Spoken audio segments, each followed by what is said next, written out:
Okay, let's dive right into a topic that, honestly, is fundamentally misunderstood in corporate governance today. For far too long, the C-suite, the board of directors, and legal counsel have viewed internal audits as, well, mundane IT paperwork. A necessary but essentially administrative chore.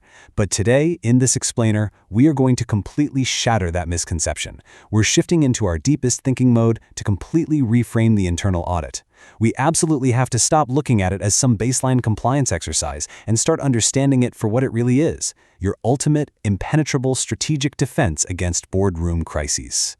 Because when governance fails, the existential risks that trigger are staggering. We are not just talking about minor IT hiccups here. These are catastrophic business events. When an information security management system, or ISMS, has systemic blind spots, that fallout cascades directly into the boardroom. We're talking about highly visible public data breaches, crippling regulatory fines, and the sudden voiding of incredibly lucrative client contracts due to service level agreement, or SLA, failures.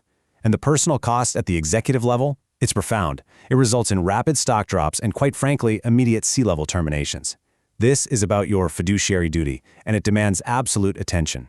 So, to systematically mitigate this massive business risk, here is our quick agenda. 1. Audits as strategic defense. 2. The auditor independence trap. 3. The cost of non-conformance. 4. The standardized audit solution. And finally, 5. Achieving instant operational maturity.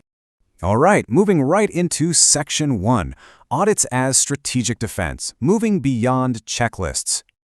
There is just a massive contrast between outdated mentalities and true operational maturity.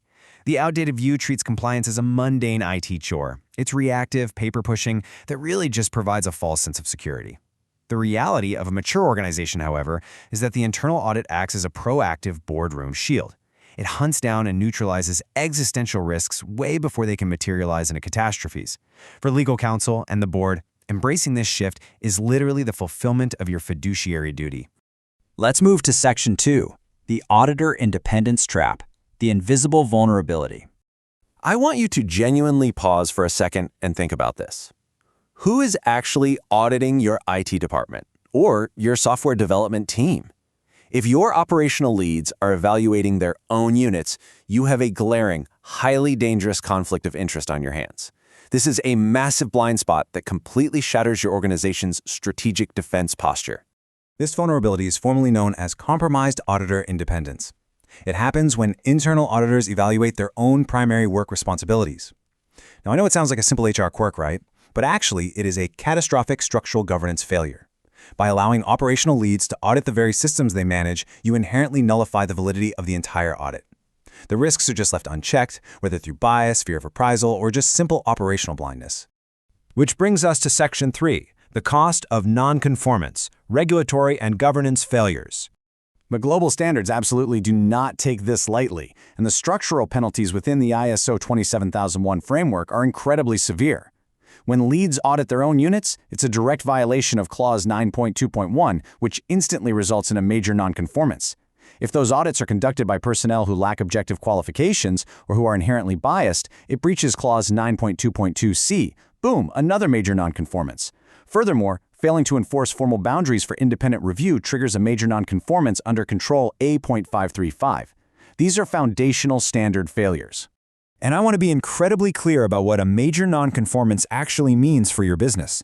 It is not an IT issue that just gets buried in some JIRA ticket. No, a major nonconformance is a direct, immediate threat to your corporate certification. If your certification gets suspended or revoked, you instantly violate the contractual SLAs you hold with your biggest enterprise clients. It literally freezes business operations. It prevents your sales team from closing new deals, and it heavily damages market trust. The financial and reputational bleeding is immediate. Okay, let's pivot to the solution in Section 4, the standardized audit solution, enforcing formal independence boundaries. 11. That's the magic number here. What we are talking about is an 11-page, fully editable Microsoft Word internal audit procedure template. It commands attention because of its focused efficiency. It is purposely designed to instantly resolve the governance friction we just talked about by enforcing strict formal auditor independence boundaries. And the pedigree of this solution is absolutely vital. This specific procedure was meticulously designed by a committee of InfoSec industry experts, principal auditors, and lead instructors from the ISO 27001 Institute, which operates under the prestigious aegis of the ISO Training Institute. So this isn't some generic boilerplate you find online, it's a premium framework drawn up by the very professionals who dictate global standards. It completely satisfies compliance mandates right out of the box. The path to getting this implemented is ridiculously simple. Step 1. Procure the template from the ISO 27001 Institute.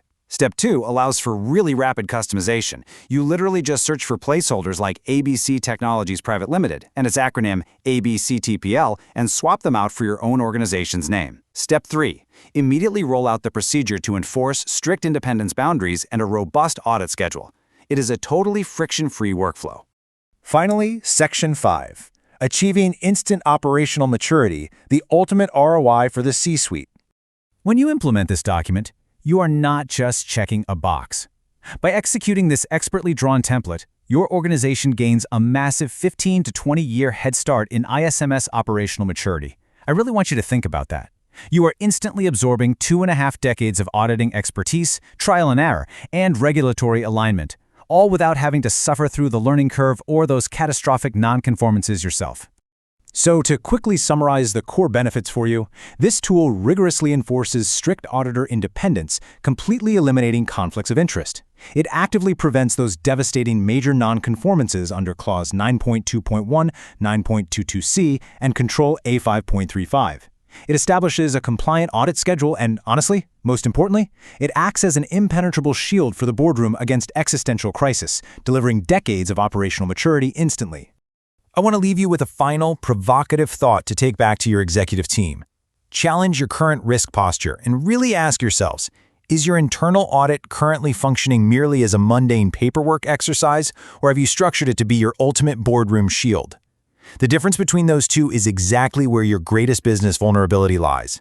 Thank you so much for joining me for this explainer, and I highly encourage you to review your own internal audit procedures today.